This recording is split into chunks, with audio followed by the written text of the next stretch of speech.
Donc maintenant, je sélectionne les données.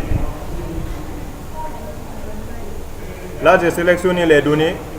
Quand je sélectionne les données, je dois modifier, je dois apporter d'abord une légère modification pour obtenir les primaires. Arrête-toi là-bas. Reste là-bas. C'est bon? Ok. Il y a quel problème? Oui? Oui?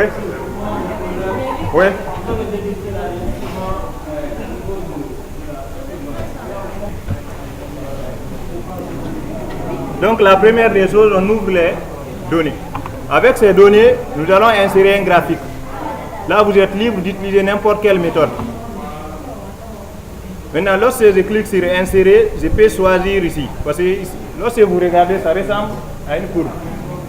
Donc dès que vous cliquez, vous pouvez obtenir un cadran vide. Ça, c'est une première possibilité. Mais si vous voulez aussi, avant même de rentrer là-bas, vous pouvez sélectionner les données.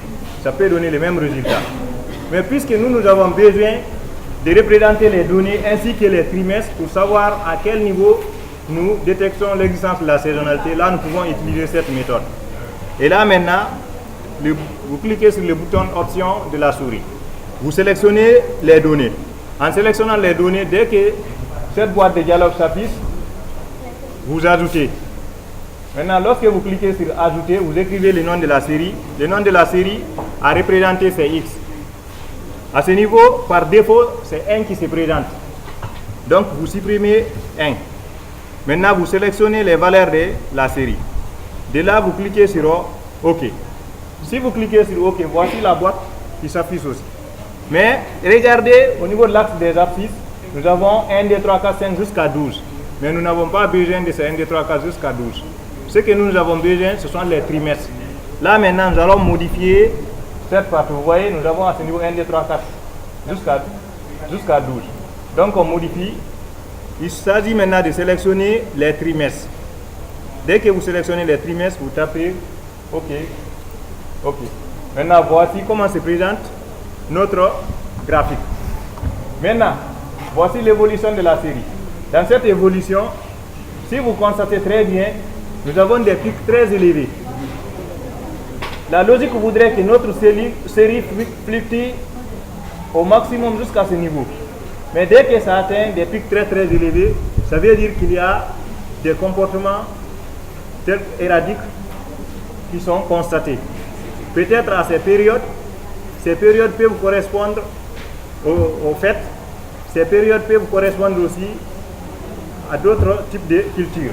Et dans ce cas, s'il s'agit des ventes, vous verrez que assez de ventes seront réalisées. Par exemple, si je prends l'exemple sur le dernier trimestre, le 4e trimestre de chaque année, au mois de décembre, chaque fois il y a assez de ventes par rapport au mois de janvier et les autres mois. Et si vous remarquez, le mois de décembre fait partie du 4e trimestre. Si les données que nous avons sont des données trimestrielles qui concernent des ventes, vous allez constater une représentation graphique de ce genre. Et là, nous allons voir. Si je sélectionne à ce niveau, regardez, la machine indique que nous sommes au point T4. Vous voyez, non? Ça veut dire que le pic le plus élevé est constaté au trimestre 4 pour la première année. Maintenant, le pic suivant, lorsque je regarde aussi, vous voyez, à ce niveau aussi, c'est constaté toujours au trimestre 4, mais cette fois-ci de la seconde année. Ensuite, pour la dernière année, là aussi, vous voyez, c'est observé au 4e trimestre. Donc, ça veut dire qu'à chaque 4e trimestre de chaque année, on constate des pics très élevés par rapport aux autres pics. Si tel est le cas, nous pouvons dire que la série est affectée de la saisonnalité. C'est bon? Là, pour faire ce calcul, vous voyez ici, nous avons besoin de la moyenne par année. Là, vous pouvez cliquer égal, vous écrivez moyenne. Dès que vous commencez à écrire, la machine demande. Vous sélectionnez les données. Vous fermez la parenthèse, vous tapez entrée. La moyenne est calculée. Donc, c'est la moyenne de ces séries qui est calculée comme ça. Ça correspond à 1714,03. Maintenant, vous appliquez la même formule pour calculer pour l'ensemble des années. Mais puisqu'avec Excel, on peut incrémenter, là, il suffit simplement de cliquer sur le premier résultat. Vous pouvez incrémenter la même formule. Là, maintenant, vous voyez, dès que je rapproche le curseur à ce niveau, ça devient un petit plus. Un plus mince même, je peux dire comme ça. Donc maintenant, vous cliquez, vous glissez, jusqu'à ce niveau, vous lâchez. Dès que vous lâchez, la machine calcule la moyenne aussi pour la seconde année, la moyenne pour la troisième année. Donc les moyennes sont calculées. Ici, nous avons la moyenne pour la dernière année. Maintenant, nous allons calculer aussi les moyennes par trimestre. Moyenne par trimestre aussi. Là, vous cliquez égal, vous écrivez moyenne. Dès que vous commencez à écrire, ça se présente. Vous sélectionnez maintenant les données. Pour de la première année à la dernière année du premier trimestre. Là, maintenant, vous fermez. Là aussi, vous tapez entrée. Là aussi, la moyenne est calculée pour le premier trimestre.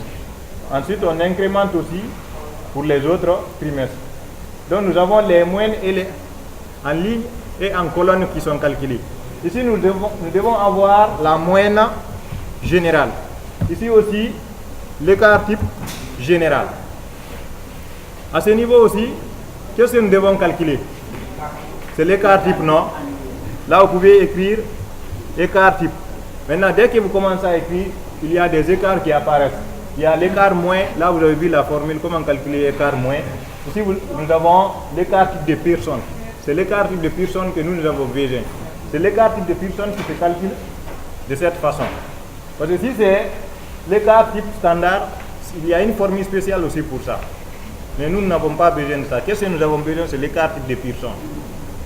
Donc, il suffit de double-cliquer. La machine vous demande de saisir les informations. Vous sélectionnez simplement les données que vous voulez calculer l'écart type. Vous fermez, entrez, l'écart type est calculé. Et là maintenant, pour calculer l'écart type pour les autres années, il suffit simplement d'incrémenter. C'est bon? Maintenant à ce niveau, on applique la même chose. Égal aussi, écart type de Pearson. Et là encore, on sélectionne les données. On ferme la parenthèse, on tape entrée. À ce niveau aussi, nous allons incrémenter. Qu'est-ce qui reste? Il s'agit de calculer la moyenne de la série générale. Pour calculer la moyenne de la série générale, vous appliquez aussi la même formule, égale moyenne. Dès que vous commencez, ça se présente, vous double-cliquez. Maintenant, on sélectionne l'ensemble des données. Vous voyez, j'ai sélectionné l'ensemble des données. La machine sait comment maintenant utiliser ces données. Donc, il suffit simplement de fermer et taper entrée. La moyenne générale de la série est calculée. À ce niveau aussi, on utilise la même formule, égale écart type de Pearson. On sélectionne aussi l'ensemble des données. Mais en sélectionnant, vous faites beaucoup attention pour ne pas sélectionner les moyennes, parce que les moyennes ne font pas partir. Simplement les informations trimestrielles que nous avons besoin. Fermons la parenthèse, on tape entrée.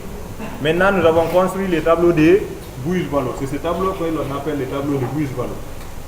Maintenant, si nous avons ce tableau de Guiche-Vallot, comment détecter l'existence de la saisonnalité?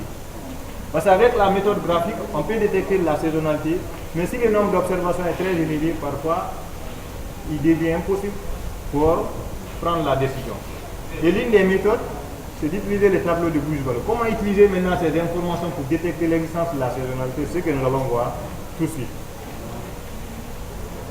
Oui?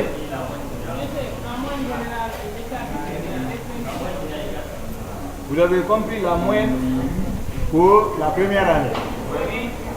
Vous avez vu comment j'ai écrit? J'ai écrit égal. Égal. Moyenne. Je vais sélectionner les données.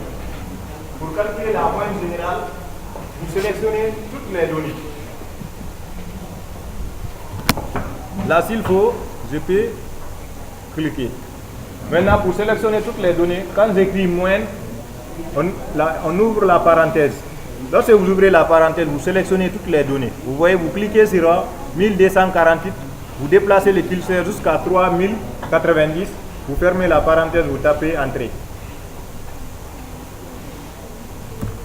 C'est la même chose aussi pour l'écart type. Là aussi, vous écrivez égal, écart type de personne, vous sélectionnez l'ensemble des données. Ne dites pas que les données ne sont pas en ligne ou en colonne, même si c'est désorganisé, vous sélectionnez seulement. La machine peut calculer. Donc ici, ça calcule l'écart type général. Maintenant, c'est ce tableau que nous allons utiliser pour détecter l'existence de la saisonnalité.